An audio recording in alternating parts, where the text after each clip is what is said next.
चलिए दोस्तों, हम पढ़ रहे हैं HTML यानी कि internet and web page designing. इसके पहले हमने HTML के अंतर्गत जो वेब पेज का स्ट्रक्चर होता है, यानी कि जब आप HTML की कोडिंग करते हो तो आपको बेसिक रूप से किन टैग की ज़रूरत होती है, यानी कि किस प्रकार का स्ट्रक्चर चाहिए आपको, उसको हमने देखे थे। उसके बाद हमने एलिमेंट देखे थे। एलिमेंट में हमने नेस्टेड एलिमेंट और एम्प्टी एलिमेंट सारी चीज़ हमने देखे हैं। अब हम बात करेंगे, आपके सामने दिख रहा है स्क्रीन पर, देखिए HTML टैग। टैग का मतलब होता क्या है? टैग मतलब होता है जो वेब पेज बनाने के लिए बेसिक एलिमेंट होता है, बेसिक जो चीज़ होती है उसे हम बोलते हैं टैग। अब टैग टैग कैसे बनता है? टैग आपने देखा, ओपनिंग और क्लोजिंग दो चीज़ होती है, एक ओपनिंग होता है, एक क्लोजिंग होता है। दोनों के बीच में हम कुछ ना कुछ कंटेंट देते हैं, टेक्स्ट देते हैं या फिर कोई चीज़ और देते हैं, इमेज भी दे सकते हैं। तो इन सभी चीज़ों से मिलकर क्या बनता था? एलिमेंट। तो हमने देखे हैं टैग भी, हमने इसके पहले देखे थे। तो HTML टैग के बारे में हम यहाँ पे और देखने वाले हैं। साथ ही साथ हम देखेंगे एट्रीब्यूट क्या होते हैं और आगे की चीज़ हम यहाँ पे पढ़ने वाले एक एक करके। तो चलिए शुरू करते हैं। सबसे पहले मैं बेसिक चीज़ आपको समझाऊंगा, उसके बाद मैं आपको ले चलूँगा नोटपैड में। और दूसरी चीज़ मैं आपको एक नया नोटपैड डाउनलोड करना, यानी कि नया टेक्स्ट एडिटर डाउनलोड करना भी सिखाऊंगा। बहुत सारे टेक्स्ट एडिटर है जो आपके काम को आसान बनाते हैं, परंतु यदि हम नोटपैड, जो सिंपल नोटपैड होता है विंडोज़ का, आप अगर उसमें काम करना सीख गए तो आप जो एडवांस नोटपैड है उसमें काम करना आसानी से सीख जाओगे। क्यों?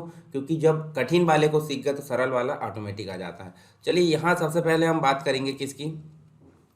यहाँ जो HTML टैग है वो आपको पता है, HTML टैग मतलब बेसिक एलिमेंट, जो कि एंगुलर ब्रैकेट जैसे आप देख सकते हैं यहाँ पे, इससे इसके अंतर्गत जो लिखा रहता है उसे हम क्या बोलते हैं? टैग बोलते हैं। ठीक है, जो कि लेस देन और ग्रेटर देन के अंतर्गत घिरा रहता है। दूसरी चीज़, वो दो मतलब जोड़े से आता है, एक तो स्टार्ट और एक एंड, यानी कि पेयर में आता है, एक ओपनिंग और एक क्लोजिंग। ओपनिंग वाला सबसे पहले स्टार्ट होता है और क्लोजिंग वाला बाद में, जब तक कि उसके बीच के कंटेंट हम लिख कर ख़त्म ना कर दें। तो यहाँ हम देखेंगे जैसे फॉर्म टैग है, तो फॉर्म टैग आप देख सकते हैं यहाँ पे, हम आगे प्रैक्टिस करेंगे इसकी।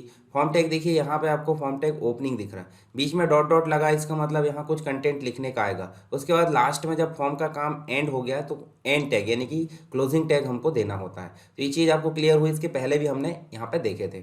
उसके बाद देखिए पी टैग यानी कि पैराग्राफ टैग भी आप देख सकते हैं। पी हमने पहले लिखे, देखिए पी मतलब पैराग्राफ टैग, और जो लेस देन और ग्रेटर देन मतलब मार्क कर दिया उसको, तो इससे मिलकर क्या बन गया हमारा? Tag, opening tag. और ये बन गया क्लोजिंग टैग, बीच में हमने जो कंटेंट लिखे है वो टेक्स्ट कुछ भी हो सकता है, इन सभी से मिलाकर बन गया एलिमेंट। ठीक है, नेक्स्ट बोल्ड अगर करना तो बी टैग हमने लिख दिया ओपनिंग, और बी टैग हमने लिख दिया क्लोजिंग, बीच में हमने जो टेक्स्ट लिखे वो उसको बोल्ड कर देगा। ठीक है, नेक्स्ट और बहुत सारे टैग होते हैं, तो हम यहाँ पे देखने वाले, देखिए ओपनिंग टैग तो हमने ऑलरेडी अभी देखे हैं, फिर भी हम यहाँ प्रैक्टिस करेंगे। फिर बीच में हमने टेक्स्ट लिखे थे, टेक्स्ट के बाद हमने क्लोजिंग टैग। तो ये सभी चीज़ों से मिलकर क्या बनता था? एलिमेंट। ठीक है, ये चीज़ मैंने पहले बता चुका हूँ। उसके बाद देखिए जो टैग है वो दो प्रकार के होते हैं, कौन कौन से? एक तो पेयर टैग होता है। पेयर्ड का मतलब होता है जो ओपनिंग और क्लोजिंग जोड़े से आते हैं, यानी कि पहले ओपनिंग टैग आएगा, बीच में हम कंटेंट लिखेंगे, उसके बाद क्लोजिंग टैग आएगा, तो उसको क्या बोलते हैं? पेयर्ड टैग, यानी कि जोड़े से जो आते हैं। और एक आते हैं अनपेयर्ड टैग। अनपेयर्ड टैग का मतलब होता है जहाँ ओपनिंग और क्लोजिंग दोनों एक ही हो जाती है। जैसे आपने देखा होगा, जब हम लाइन बाय लाइन लिखते हैं ऐसे, और अगर बीच में से कहीं ब्रेक करना है तो हम BR लगा देते थे। BR मतलब लाइन को ब्रेक करना, तो BR को स्लैश के साथ में हमने लास्ट में लगाकर देखे थे, तो वो क्या कहलाता था? वो अनपेयर्ड, यानी कि बिना जोड़े के वो आता है, जिसे हम एम्प्टी टैग भी बोलते हैं। और दूसरा जो पहले जो आते हैं वो पेयर टैग। पेयर्ड मतलब जैसे HTML हमने लिखे थे, HTML लास्ट में हम क्लोज भी करते हैं, यानी कि हम जो है क्या करते हैं, उसको जोड़े से लिखते हैं। जोड़े से जो लिखते हैं वो होते हैं पेयर्ड HTML टैग। चलिए हम दोनों को यहाँ पे देख लेंगे जब प्रैक्टिस करते रहेंगे। उसके बाद हमको देखने को मिलता है HTML के एट्रीब्यूट। तो चलिए पहले हम जो है नोटपैड में डाउनलोड करना बताता हूँ। नोटपैड, नया नोटपैड कैसे डाउनलोड करते हैं, ये हम गूगल क्रोम ओपन कर लेते हैं यहाँ से, और यहाँ हम गूगल में एक URL टाइप कर लेते हैं। देखिए हमारा स्टार्ट होम पेज आ गया, गूगल का सर्च इंजन है ये। और यहाँ हमको सर्च करना क्या? हमको सर्च करना है text editor, HTML text editor, ऐसा आप सर्च कर सकते हैं, HTML टेक्स्ट एडिटर। ठीक है, इस प्रकार से आपने देखिए, और डाउनलोड भी लिख दो, ज़्यादा अच्छा रहेगा। ठीक है, HTML टेक्स्ट एडिटर डाउनलोड। देखिए यहाँ download HTML text editor 9 best free HTML text editor Windows के लिए। ठीक है, इसके अलावा देखिए, ये देखिए बहुत सारे टेक्स्ट एडिटर यहाँ देखने को मिल रहा है, परंतु हमको अगर नाम पता है, जैसे मान लो मैं 9 पे क्लिक करता हूँ, 9 वाले पे, यहाँ आप देखोगे तो आपको बहुत सारे टेक्स्ट एडिटर यहाँ पे देखने को मिलेंगे। तो पहला जो देखने को मिल रहा है देखिए नोटपैड प्लस प्लस, इसका उपयोग भी आप कर सकते हो। ये हमारे जो नोटपैड होता है उससे थोड़ा एडवांस होता है, प्लस प्लस यानी कि उसका अपग्रेडेड वर्जन। उसके बाद आप देख सकते हैं, देखिए कॉमोडो एडिट है। उसके बाद देखिए नीचे आप चलोगे तो देखिए एप्टाना स्टूडियो 3 है। नीचे बहुत सारे आप नेट बीन्स, नेट अपाचे का है, ये भी अच्छा है, ठीक है। इसके अलावा नीचे आप चलोगे तो ये बहुत ही अच्छा है, कौन सा, माइक्रोसॉफ्ट विजुअल स्टूडियो, ठीक है। माइक्रोसॉफ्ट का जो है विजुअल स्टूडियो का एक टेक्स्ट एडिटर है जिसे हम बोलते हैं माइक्रोसॉफ्ट विजुअल स्टूडियो। जो कोड होता है उसको हम बोलते हैं यहाँ पे। देखिए यहाँ पे ब्लू ग्रिफिन, इसके अलावा नीचे आप चलोगे तो देखिए ब्लू फिश है, बहुत सारे देखने को मिलेंगे। एक्लिप्स, एक्लिप्स ही काफ़ी अच्छा है, ठीक है। यहाँ देखिए कॉफ़ी कप है। तो यहाँ से आप जो है कोई भी टेक्स्ट एडिटर को डाउनलोड कर सकते हैं, ठीक है। चलिए मैं यहाँ पे नोटपैड डाउनलोड करता हूँ। तो सबसे पहला जो है उसको नोटपैड को हमने क्लिक करे और देखिए नोटपैड की साइड में वो चला गया। और नीचे आप चलोगे देखिए यहाँ पे डार्क थीम आ रही है, ठीक है। आप यहाँ कहीं से चलोगे देखिए लाइसेंस वाला जो है, देखिए यहाँ पे आपको ये देखिए यहाँ डाउनलोड में चलें और आप देखिए डाउनलोड नोटपैड जो नया वर्जन है वो सबसे ऊपर दिख रहा है। और नीचे आप चलोगे देखिए धीरे धीरे जो है पुराने वर्जन आपको देखने को मिलेंगे, ठीक है। चलिए सबसे पहला जो नया वर्जन उसको हम क्लिक करते हैं और क्लिक करने के बाद देखिए हमारे सामने डाउनलोड का बॉक्स आ गया। डाउनलोड पर क्लिक करें और नीचे आप देखोगे डाउनलोड वाले सेक्शन में देखिए NPP 8.4.6 इंस्टॉलर ऐसे क्लिक करना है। उसको क्लिक करने के बाद आपको यस करना है और यस करके देखिए यहाँ पे ओके, यस, नेक्स्ट। अगर पहले से इंस्टॉल है तो वो उसको ओवरराइट कर देगा, ठीक है, और नहीं है तो वो इंस्टॉल कर देगा। देखिए हमारा नोटपैड प्लस प्लस यहाँ पे देखिए रन करना है, यस कर दो, ठीक है। चलिए अब हमारा नेक्स्ट स्टेप आता है, हम जो पुराने नोटपैड है विंडोज़ के साथ जो आता है उस पर काम नहीं करेंगे। हम काम किस पे करेंगे, हमने जो डाउनलोड करे उस पर काम करेंगे। चलिए यहाँ पे ये देखिए पुराना जो कोड आया उसको हम कर देंगे, फाइल मेनू में जाएंगे, न्यू पर क्लिक करेंगे। यहाँ हमारा क्या हो गया है, एक नया पेज बन गया है जिसे हम वेब पेज के नाम से जानेंगे आगे चलकर। और इसको हम चाहे तो अभी सेव कर दो, फाइल में जाएंगे, सेव एज करेंगे और हम डेस्कटॉप पे सेव कर रहे हैं, कहाँ पे, वेब पेज में। और यहाँ हम सब सर्च करते हैं HTML टैग के नाम से एक फ़ाइल बना लेते हैं, HTML टैग डॉट HTML, ठीक है। अब ये डॉट HTML अगर आप नहीं देना चाहते, सिर्फ HTML टैग लिखें। नोटपैड में क्या होता था, इसके पहले हमने देखे थे, उसमें हम जब फाइल का नाम देते थे तो डॉट लगा के HTML देना पड़ता था, परंतु यहाँ आप डॉट HTML नहीं देंगे तो आपको देखिए सेव एज टाइप के अंतर्गत जब आप क्लिक करोगे तो यहाँ आपको बहुत सारे फाइल के एक्सटेंशन देखने को मिलेंगे।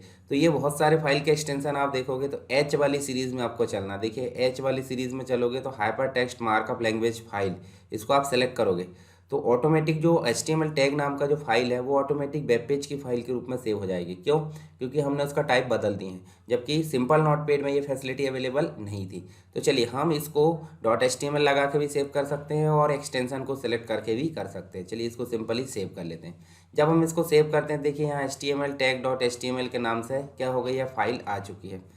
अब हम नॉर्मली जो है HTML लिखते हैं और एंटर करके उसको क्लोज भी कर देते हैं, ठीक है। ये देखिए उसके बाद हम लिखते हैं हेड, ये चीज़ें कॉमन है, ये तो आपको मैं पहले बता चुका हूँ, आपको फटाफट ये चीज़ें बनना चाहिए, ठीक है। उसके बाद बीच में हम लिखते हैं टाइटल, ये टाइटल लिख दें और टाइटल लिखने के बाद हमने लिखे HTML टैग। HTML टैग के नाम से हम क्या बना रहा है, एक फाइल बना रहा है, ठीक है। अब देखिए हेड हो गया, हेड के नीचे क्या आता है, बॉडी, यहाँ पे हमने लिख दिया बॉडी और बॉडी के बाद हम नीचे लिख देते हैं क्या, ये बॉडी हमने बंद कर दी है, ठीक। आप देखिए HTML बंद हो गया। देखिए ओपनिंग टैग और एक हो गया क्लोजिंग टैग। जो टैग सबसे पहले शुरू हुआ वो टैग सबसे लास्ट में बंद होता है। ये काम क्यों, क्योंकि जब तक वो उसका काम खत्म नहीं करे, क्योंकि देखिए ये बेस एलिमेंट है, बेस टैग है जो HTML है और वो बेस है, इसका मतलब इसी से हमारे वेब पेज की पहचान होगी कि HTML मतलब वेब पेज, तो उसको सबसे लास्ट में बंद करेंगे। हेड का मतलब होता है टाइटल बार को कंटेंट करेगा। टाइटल बार को मतलब जैसे टाइटल में जो भी लिखा है, जैसे यहाँ लिख रहा है ना HTML टैग डॉट HTML, तो यहाँ ये टाइटल को मेंटेन करेगा और उसको कंट्रोल करने का काम हेडर का होता है, हेड टैग का। और बॉडी मतलब बीच में जो भी कंटेंट हम डालेंगे वो आएगा बॉडी के अंतर्गत। तो जब तक बॉडी का काम एंड नहीं होगा तब तक एंड टैग यानी कि क्लोजिंग टैग नहीं लगेगा। तो हमने ये बेसिक चीज़ें तो देख लिए। यहाँ पे हम सेव करते जाएंगे इसको। आप इसको कंट्रोल के साथ, कीबोर्ड में कंट्रोल की होती है और माउस की स्क्रॉल बटन होती है, उसको आगे की ओर घुमाओगे कंट्रोल के साथ तो देखिए ये जूम इन और जूम आउट इसको कर सकते हैं आप, जो नोटपैड प्लस प्लस है, ठीक है। चलिए यहाँ हम एक एक टैग को स्टार्ट करके देखते हैं। तो सबसे पहले हमने क्या देखे थे, जैसे हम देखते हैं H1 में हम देख लेते हैं दिस इज़ हेडिंग फर्स्ट, ऐसा हमने लिख लिया और इसको H1 को हमने क्लोज कर दिया। देखिए बंद होने के लिए देखिए यहाँ पे इंडिकेटर आता है उसके बाद हम इसको सेव करते हैं और रन करते हैं। रन करने के लिए आपको पता है, यहाँ मैं फोल्डर में जाऊँगा कोई भी यहाँ, और फोल्डर में जाने के बाद डेस्कटॉप पे जाऊँगा। डेस्कटॉप पे जाने के बाद देखिए वेब पेज नाम से फोल्डर बना, उसमें मैंने सेव किया हूँ HTML टैग, और इसको मैं राइट क्लिक करके ओपन विथ और गूगल क्रोम में रन करते हैं। तो गूगल क्रोम में रन करें, देखिए यहाँ पे आपको आ रहा है दिस इज़ हेडिंग फर्स्ट आ रहा है। इनको दोनों को बंद कर देते हैं और इसको मैं बीच वाली बटन यानी कि मैक्सिमाइज या रिस्टोर से छोटा कर दूंगा और इसको अपनी विंडो के अनुसार एडजस्ट कर देंगे इस प्रकार, ताकि हमारा जो नोटपैड प्लस प्लस है, देखिए इधर साइड नोटपैड प्लस प्लस, इधर साइड हमारा वेब पेज जो रन हो रहा है ब्राउज़र में।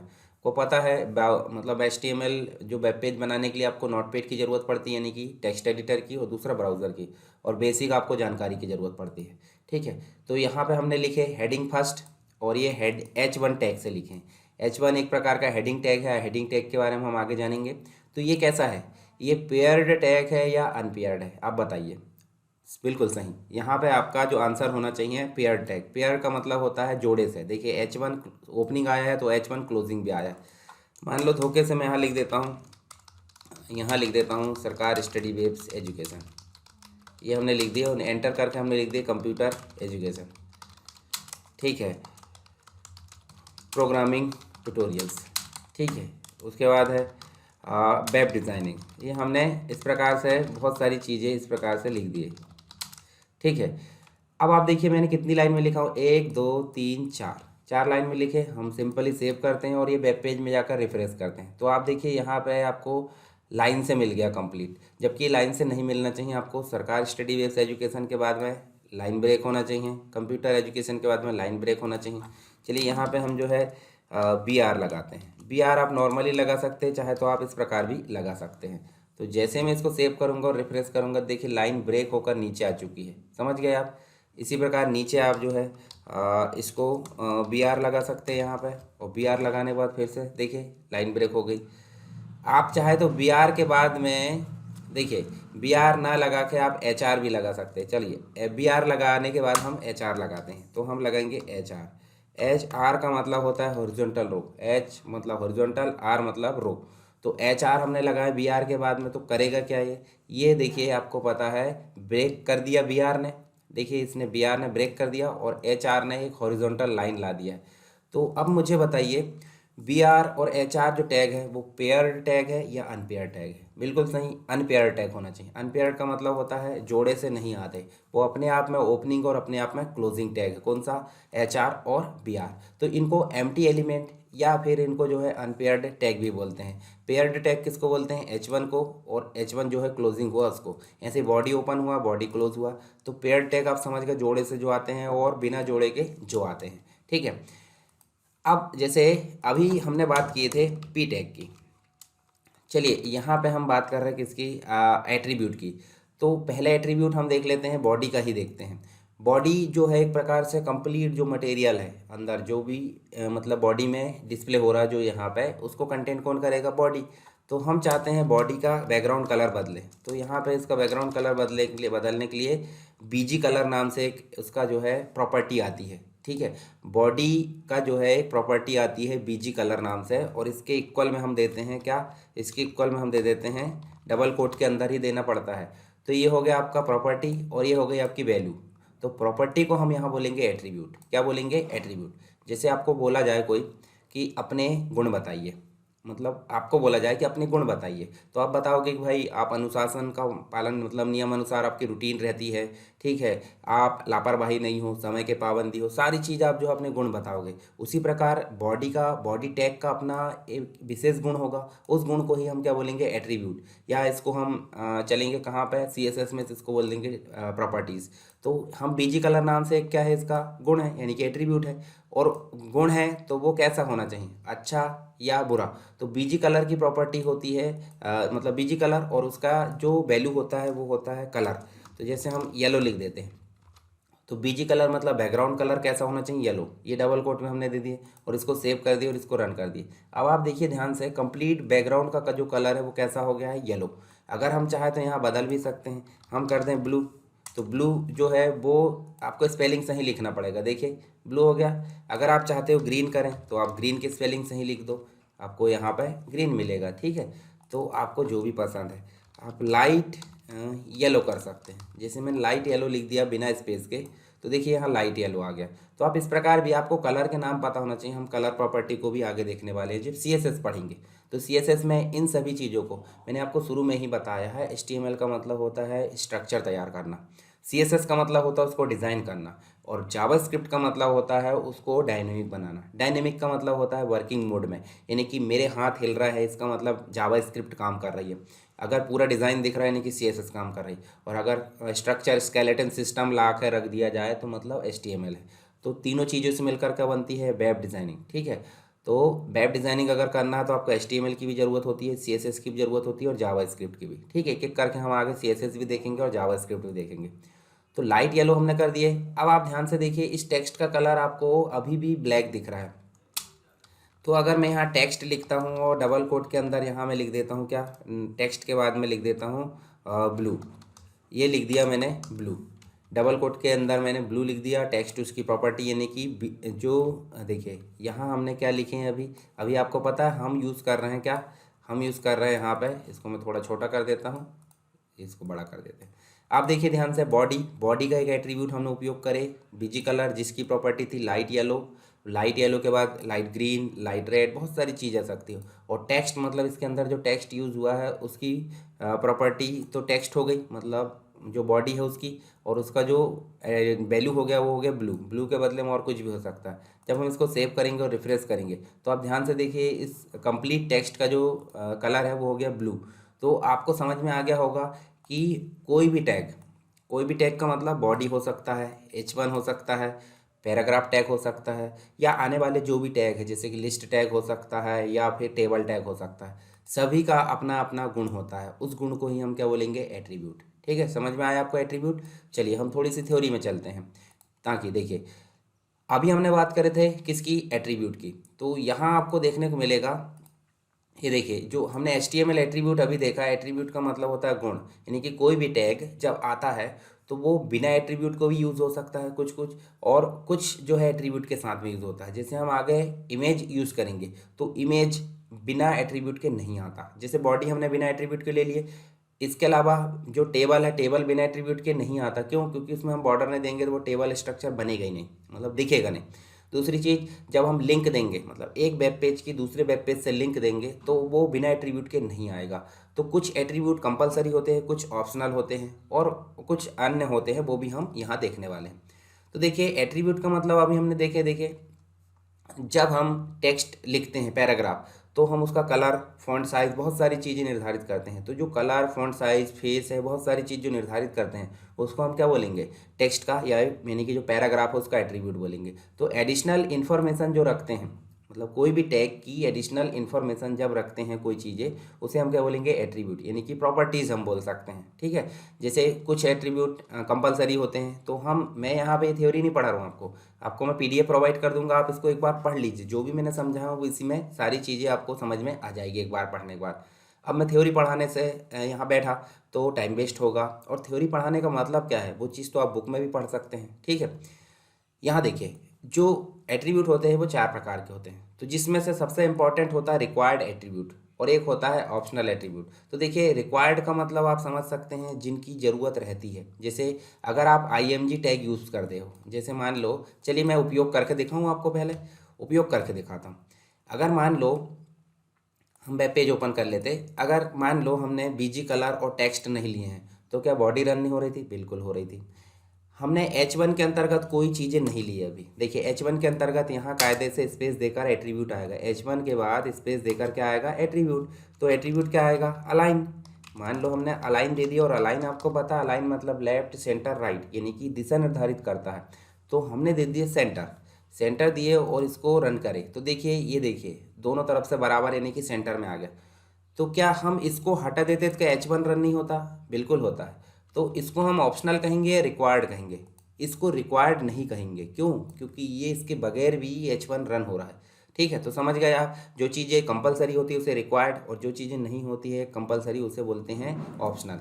तो हम रिक्वायर्ड वाला उपयोग कर लेते हैं ना। ठीक है, यहाँ नीचे चलो, वेब पेज के बाद में हम लिख लेते हैं IMG, और हम IMG के बाद इसको क्लोज कर देते हैं। ठीक है, IMG लिए हमने और IMG के बाद इस प्रकार से हम क्लोज कर देते हैं। सिर्फ इतना ही आता है, ये भी एम्प्टी टैग टाइप ही होता है। तो यहाँ कुछ हुआ कि इफेक्ट नहीं हुआ। IMG के बाद हम देंगे SRC, और SRC एक प्रकार का क्या है, एट्रीब्यूट है, और एट्रीब्यूट है तो उसकी वैल्यू भी लेना पड़ेगा। तो वैल्यू कैसे लेते हैं, देखिए इक्वल के साथ में डबल कोट, और डबल कोट के अंदर हम इसको वैल्यू प्रदान करेंगे। तो IMG का मतलब क्या होता है, कहीं लोकेशन से इमेज को लाके हमारे वेब पेज में डिस्प्ले कराए। तो अब लोकेशन पता करना पड़ेगा। हमने वेब पेज कहाँ सेव की हैं, आपको पता, हमने वेब पेज डेस्कटॉप पे सेव की हैं, जो हमारा एक फोल्डर बना है वेब पेज नाम से। तो यहाँ इमेज दिख रही क्या, बिल्कुल नहीं दिख रही। तो हमको पहले इमेज लाना पड़ेगा। तो इमेज लाने के लिए हम चल लेते हैं कहाँ पे, इसी में, ठीक है। जैसे HTML कोड करके, HTML करके हम जो है एक इमेज ले आते हैं यहाँ पे, ठीक है, और इसी को ले आते हैं। ये दिख रही है आपको, इसको हम क्या करते हैं, राइट क्लिक करके सेव करते हैं, और सेव करके हम इसी वेब पेज वाले फोल्डर में इसका नाम रख देते हैं HTML IMG, ठीक है। और इसका एक्सटेंशन क्या है देख लीजिए आप, .png, ठीक। चलिए मैं बताता हूँ आपको कैसे लाना। देखिए यहाँ एक इमेज आ गई है, सेव करना तो बन गया आपसे। ये इमेज आ चुकी है, इमेज का नाम है HTML IMG। और जैसे हम इस पर राइट क्लिक करेंगे तो प्रॉपर्टीज़ में जाना आपको। प्रॉपर्टीज़ में जाकर देखिए यहाँ कहीं आपको टाइप ऑफ फाइल लिखा है .png, देखिए PNG फाइल यानी कि .png, यानी कि जब भी हम इस फाइल का नाम लिखेंगे HTML IMG तो डॉट के साथ में इसका एक्सटेंशन देना जरूरी है। तो एक्सटेंशन क्या है, PNG। चलिए हम कोड में चलते हैं, और कोड में चल के हम दे देते हैं। ध्यान रखिए जब भी आपको इमेज लाना है तो जिस जगह वेब पेज सेव है उसी जगह आप इमेज को लाकर रख दीजिए। फिर जो HTML IMG उसका नाम है वो हमने लिख दिए, और डॉट लगा के उसका एक्सटेंशन लिख दिए। ये चीज़ कंप्लीट। तो SRC एक एट्रीब्यूट है, उसकी वैल्यू हमने क्या दे दी, इमेज की लोकेशन। लोकेशन मतलब उसका URL एक प्रकार से। जैसे हम इसको रन करते हैं तो आप ध्यान से देखिए यहाँ पे जो इमेज है बहुत बड़ी आ रही। तो हम इस इमेज के, देखिए SRC तो IMG का एट्रीब्यूट हो गया, SRC में हमने इसकी लिंक दे दी URL। अब हम देंगे उसकी हाइट, HEIGHT, मतलब ये वाला हाइट लिखना है, वो हाइट वाला मतलब जो आपकी एक और हाइट वाला रहता है वो वाला नहीं लिखना। तो यहाँ हाइट हम दे देते हैं 300 पिक्सल। इस प्रकार से हम 300 पिक्सल दे देते हैं, इसको रन करते हैं तो देखिए 300 पिक्सल में ये बराबर आ गया। आप चाहे तो छोटा कर सकते हैं, आप कर दो 200 पिक्सल, PX पिक्सल मतलब पिक्चर को मापने की यूनिट। तो आप देखिए यहाँ पे, अच्छा यहाँ हम BR लगा देंगे या HR लगा देंगे। चलिए यहाँ HR लगा देता हूँ। HR लगाने से क्या होगा, एक हॉरिजॉन्टल लाइन बन जाएगी। देखिए ये देखिए लाइन बन गई, हॉरिजॉन्टल लाइन, उसके नीचे आपकी इमेज आ गई। तो मुझे बताइए IMG के साथ में जो SRC है वो ऑप्शनल है या रिक्वायर्ड है। ये बिल्कुल रिक्वायर्ड है। और अगर हाइट की बात करूँ तो हाइट ऑप्शनल है, ठीक है। एक और होता है अल्टरनेट, आल्ट करके होता है। जैसे हम नॉर्मली उदाहरण देखते हैं ना कि कोई व्यक्ति काम नहीं कर रहा तो उसके अल्टरनेट हम किसी को काम करवाते हैं। वैसे ही अगर ये SRC इमेज को नहीं ला पाता है तो इस इमेज के बदले में कुछ टेक्स्ट आना चाहिए, उसे बोलते हैं आल्ट, वो भी ऑप्शनल होता है। चलिए हम यहाँ पे जान लिए हमने ऑप्शनल और रिक्वायर्ड, तो दोनों आपको समझ में आए। स्टैंडर्ड एट्रीब्यूट और इवेंट एट्रीब्यूट, इनको हम धीरे धीरे करके देख लेंगे आगे प्रैक्टिकल में, ठीक है। चलिए यहाँ देखिए IMG हमने देखे, IMG क्या हो गया, एक टैग हो गया, और SRC उसका हो गया एट्रीब्यूट। और एट्रीब्यूट के बाद उसकी जो डबल कोट में हमने लिखे हैं वो हो गई उसकी एट्रीब्यूट की वैल्यू। फिर हो गया देखिए आल्ट लिखे, आल्ट मैंने बताया था अगर ये इमेज शो नहीं हो रही तो अल्टरनेट में क्या शो होगा, उसका टेक्स्ट शो होगा। तो ये एट्रीब्यूट का नाम सेकंड हो गया। उसके बाद और हाइट विड्थ तो बहुत सारी चीज़ें ले सकते हैं अपन, ठीक है, बॉर्डर वगैरह। तो एट्रीब्यूट की वैल्यू हो गई। लास्ट में हम इस प्रकार बंद कर देते हैं, तो ये कंप्लीट एक ही जगह ओपन और क्लोज हो जाता है। इस कंप्लीट चीज़ को मिलाकर HTML टैग बनता है, इमेज टैग जिसे हम बोलते हैं, और एलिमेंट HTML एलिमेंट भी हम बोल सकते हैं। चलिए एट्रीब्यूट का नाम हमने देखे, एट्रीब्यूट के नाम में क्या देते हैं, जैसे SRC है, BG कलर है, अलाइन है, इनको हम बोलते हैं एट्रीब्यूट के नाम। और उसकी एट्रीब्यूट की वैल्यू हम क्या देते हैं उसके अंदर, जैसे अलाइन दिए तो लेफ्ट सेंटर राइट इस प्रकार दे सकते हैं, SRC दिए तो उसका URL दे सकते हैं, अल्टरनेट में टेक्स्ट दे सकते हैं, हाइट में हम उसकी हाइट दे सकते हैं, बिट में बिट दे सकते हैं। तो बिट में जो वैल्यू देंगे उसको हम बोलेंगे यहाँ पे एट्रीब्यूट की वैल्यू। कॉमन एट्रीब्यूट हम देख लेते हैं, यहाँ पे देखिए स्टाइल एट्रीब्यूट उपयोग किया जाता है तो हम इसको उपयोग कर लेते हैं। तो देखिए एक एक करके सभी चीज़ों को हम उपयोग करेंगे। अभी आपको टेंशन नहीं लेना है, अभी हम जो है टैग नहीं पढ़ रहे हैं, अभी मैं बेसिक आपको क्लियर कर रहा हूँ कि HTML की बेसिक क्या है, ठीक है। तो जैसे मान लो अगर हम P लेते हैं और P के बाद हम ले लेते हैं स्टाइल। स्टाइल क्या है, एट्रीब्यूट है, और एट्रीब्यूट को हम इस प्रकार से क्या लेते हैं, जैसे हम ले लेते हैं कलर, और कलर में हम जो है इस प्रकार से क्या दे देते हैं रेड, ठीक। और ये सेमीकोलन से बंद कर देते हैं। ये स्टाइल टैग है। उसके बाद स्पेस देकर अभी आपको जो है थोड़ा अलग लग रहा होगा, तो स्टाइल तो आपको समझ में आया एट्रीब्यूट है, पर उसके बाद हम डबल कोट में कंप्लीट दे देते हैं उसकी वैल्यू। और वैल्यू को कैसे देते हैं, प्रॉपर्टी, प्रॉपर्टी के बाद हम दे देते हैं उसकी वैल्यू। तो प्रॉपर्टी कैसे लिखना है, इस प्रकार से आपने लिखे, और कॉलन लगाने के बाद आपको लगाना है उसकी वैल्यू, और वैल्यू के बाद आपको सेमीकोलन। तो जब हम इसको चलिए एक एक करके रन करते हैं, this is paragraph tag with style attribute, ठीक है। इसके बाद हम जो है एट्रीब्यूट करके हम इस प्रकार लिख देते हैं, और इस प्रकार पी टैग को हम बंद कर देते हैं, ठीक है। तो हमने देखिए पैराग्राफ टैग लिखे इस प्रकार से, और उसको हमने जो है इस प्रकार ये कंटेंट लिखने के बाद हमने बंद कर दी। जब हम वेब पेज में चलते हैं और रिफ्रेश करते हैं, तो आप ध्यान से देखिए यहाँ पे इनका कलर आपका ब्लू दिखता होगा और इसका कलर रेड दिखता होगा। क्यों? क्योंकि हमने इसमें स्टाइल एट्रीब्यूट सेपरेट लगा कर क्या रख दी हैं, कलर रेड कर दिए हैं, ठीक है। अगर हम इसको जो है बैक कलर ले लेते हैं, जैसे हम यहाँ ले लेते हैं बैक कलर, ठीक है। इस प्रकार नहीं देना है, इस प्रकार देना है। बैक कलर हम ले लेते हैं क्या, वाइट, ठीक है, वाइट ले लेते हैं, या फिर हम ले लेते हैं ब्लैक, ठीक। अब देखिए ज़रा यहाँ पे, तो यहाँ काम करा क्या, नहीं, तो इसको हम जो है बैकग्राउंड के नाम से लेंगे, ठीक है। अब देखिए यहाँ पे काम करा, तो बैकग्राउंड जो कलर है वो हो गई प्रॉपर्टी किसकी, स्टाइल के अंतर्गत। अभी हम जो है CSS पढ़ेंगे विस्तार से, तो अभी आपको मैं सिर्फ जो है एट्रीब्यूट समझा रहा हूँ। तो आपको स्टाइल एट्रीब्यूट तो समझ में आ गया होगा। स्टाइल एट्रीब्यूट आपको पर्टिकुलर टैग के अंतर्गत जो है फॉर्मेटिंग की फैसिलिटी प्रदान करता है, ठीक है। अगला जो एट्रीब्यूट है HREF, तो ये हम जब लिंक टैग उपयोग करेंगे, ए टैग जिसे हम एंकर टैग बोलते हैं, उसके अंतर्गत उपयोग करेंगे। SRC आपको पता है, SRC मैंने बताया था आपको, इमेज के अंतर्गत उपयोग होता है, इमेज के URL के लिए। हाइट और विड्थ आपको इमेज के हाइट विड्थ के लिए निर्धारित होता है। तो ये कुछ कॉमन एट्रीब्यूट है। इसके अलावा और एट्रीब्यूट हम जानेंगे, जैसे अलाइन वगैरह है, ठीक है। चलिए यहाँ हमने जो है बेसिक चीज़ें मैंने आपको क्या समझाया, मैंने आपको बताया HTML टैग होता क्या है। नया नोटपैड टेक्स्ट एडिटर हमने डाउनलोड करना सीखे, उसमें काम करना सीखे, इमेज लाना, जो बेसिक चीज़ें हमने यहाँ पे देखे हैं, opening tag, closing tag, HTML tag के जो टाइप्स होते हैं वो पेयर्ड अनपेयर्ड दोनों देखें, एट्रीब्यूट हमने देखें, एट्रीब्यूट कुछ कॉमन एट्रीब्यूट देखें। आई होप ये सारी चीज़ें आपको समझ में आ गई होगी। फिर भी अगर कोई डाउट है तो आप मुझे कमेंट बॉक्स में बताते रहिए। आगे हम धीरे धीरे करके जो है आगे आने वाली जो भी सीरीज़ है उसमें ये जो सारे डाउट है वो आपके कवर होते जाएंगे।